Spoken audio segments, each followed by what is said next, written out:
마지막 12과 크리스찬 베이직 나눔에 대한 이야기를 여러분들과 함께 나누어 보려고 합니다. 잠깐 지난번 11과의 말씀을 좀 살펴볼까요?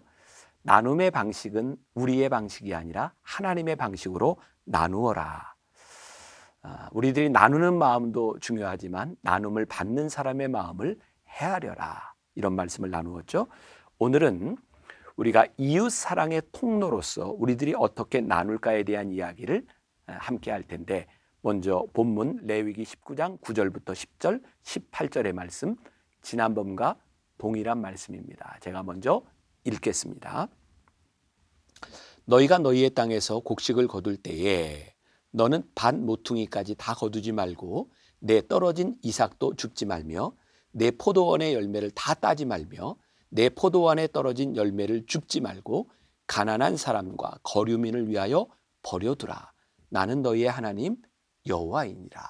18절 원수를 갚지 말며 동포를 원망하지 말며 내 이웃 사랑하기를 내 자신과 같이 사랑하라. 나는 여호와이니라.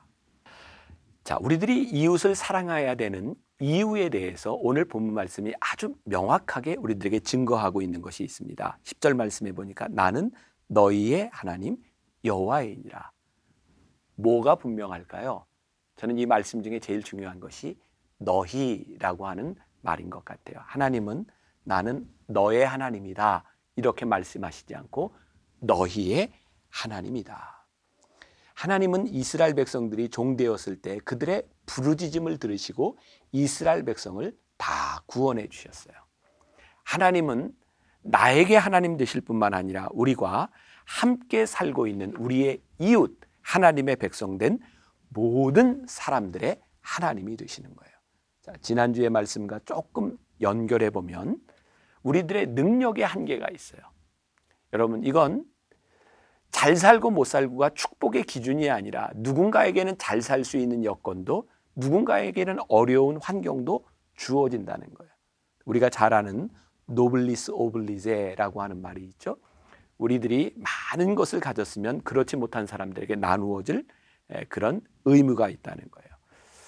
저는 우리들이 축복을 받은 자로 이 나눔에 대한 것은 하나님께서 우리들을 크리스찬으로서 살아가게 하는 품격에 대한 문제라고 생각합니다. 자, 우리들이 잘 기억해야 될 것이 있어요. 나눔은 복음의 본질은 아닙니다.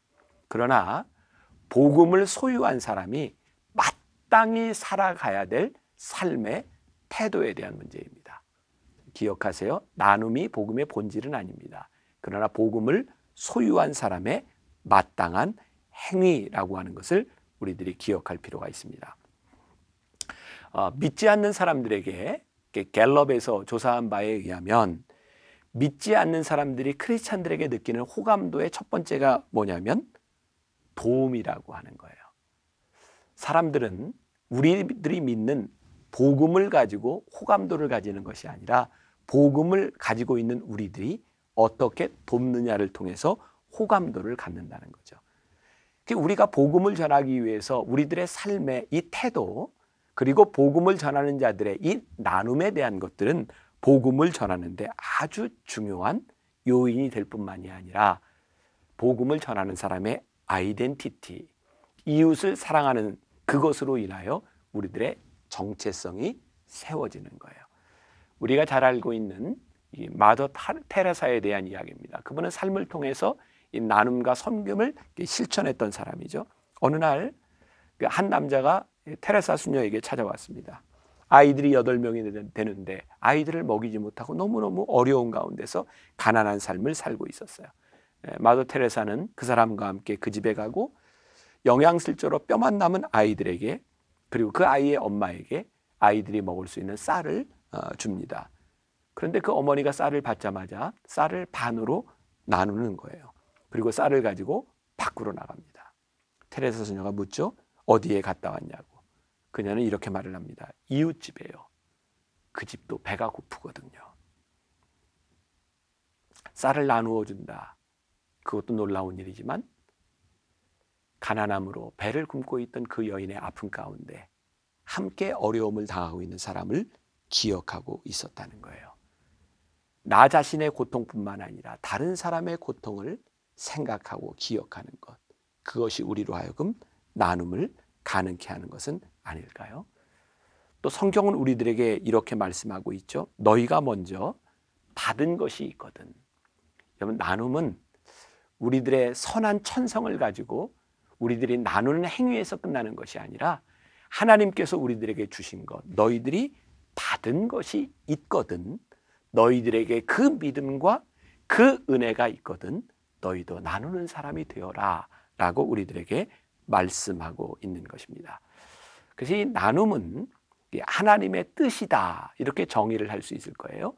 우리 크리스찬들에게 있어서 나눔은 선한 우리들의 마음, 그것으로 한정 지을 수 있는 것이 아니라 우리를 향한 하나님의 뜻, 신앙적인 행위, 그것이 나눔이라는 것이죠. 레위기 19장 15절에 보면 참 이해하기 힘든 부분이 있어요. 너희들이 가난한 자의 편을 들지 말며. 자, 우리들이 만일 이게 신앙과 관계없는 나눔이라면 우리는 무조건 가난한 사람의 편에 서야 되는 겁니다. 하나님은 이 나눔에 있어서 우리들에게 공의에 대한 말씀을 하고 있어요. 제가 가끔 설교하다 이렇게 교인들에게 물었던 적이 있습니다. 여러분, 가난한 자와 부자가 싸우면 누구 편을 들어야 할까요? 사람들이 아무 생각하지 않으면 가난한 사람의 편에 들어야죠. 근데 성경은 우리들에게 그렇게 가르치지 않습니다. 옳은 자의 편에 들라고 말씀하세요. 여러분, 가난하다고 하는 것이 모든 것을 합리화할 수 있는 선이 아닙니다. 부자이기 때문에 돈을 가지고 있는 사람이 악한 그런 구조도 아닙니다. 중요한 것은 돈을 가졌거나 못 가졌거나 그것에 대한 문제를 더 넘어선 것이 있는데 그 안에 있는 공의가 무엇이냐. 그런데 부자인 우리가 가난한 사람을 도와야 된다고 말씀하시는 이유는 무엇이냐면 하나님이 그들에 대한 아픈 마음을 가지고 있기 때문이죠. 그래서 이 나눔이라고 하는 것이 공의를 벗어나지 않도록 우리들이 생각하는 것, 이것도 굉장히 중요한 성경의 가르침이라고 하는 것을 우리들이 알아야 합니다. 저는 종종 그런 생각을 할 때가 있었어요. 우리 교회, 만나교회를 생각하면 우리가 좀 위대한 일을 해봐야 되겠다. 제가 목회 초창기에 그런 표현을 많이 했어요. 여러분, 우리가 만나교회를 통해서 역사에 기록될 만한 그런 일을 만들어 봅시다. 저는 그게 비전이라고 생각했고 꿈이라고 생각했고 교인의 가슴을 뜨겁게 하는 일이라고 생각했어요. 틀리지 않습니다.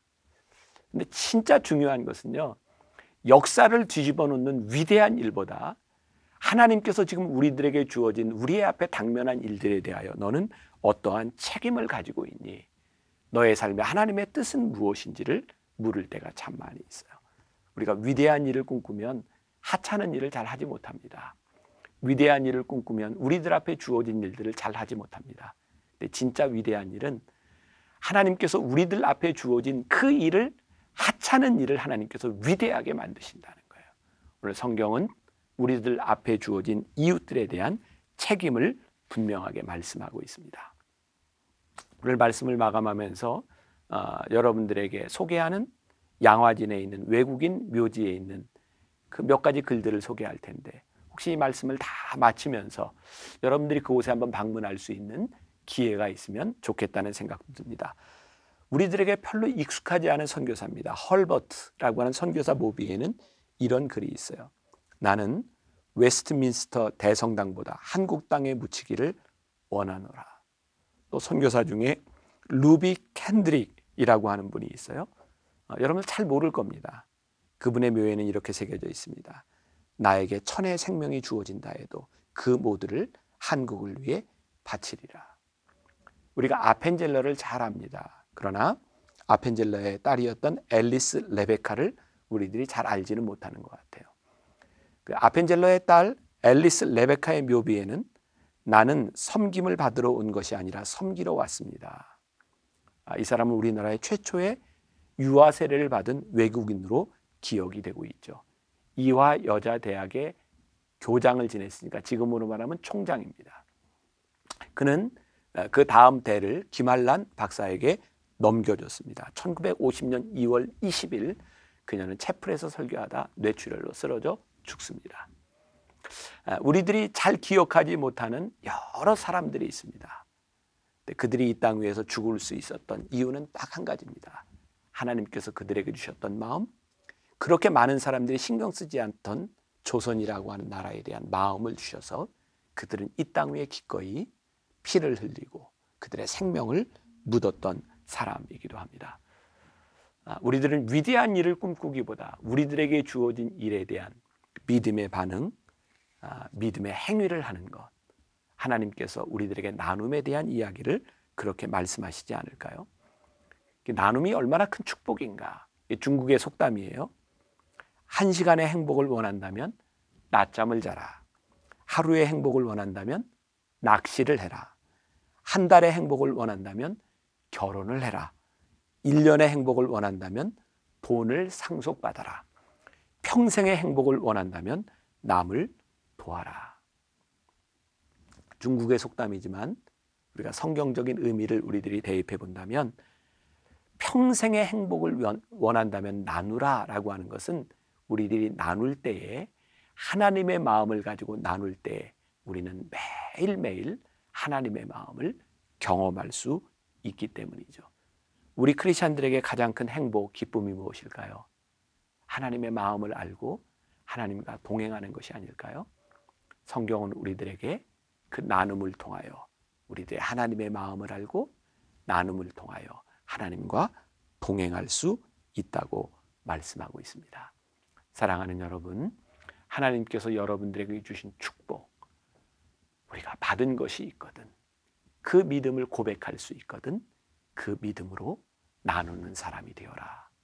복음을 통하여 우리는 복음을 받은 자의 삶을 가장 명확하게 드러낼 수 있는 것이 아닐까요?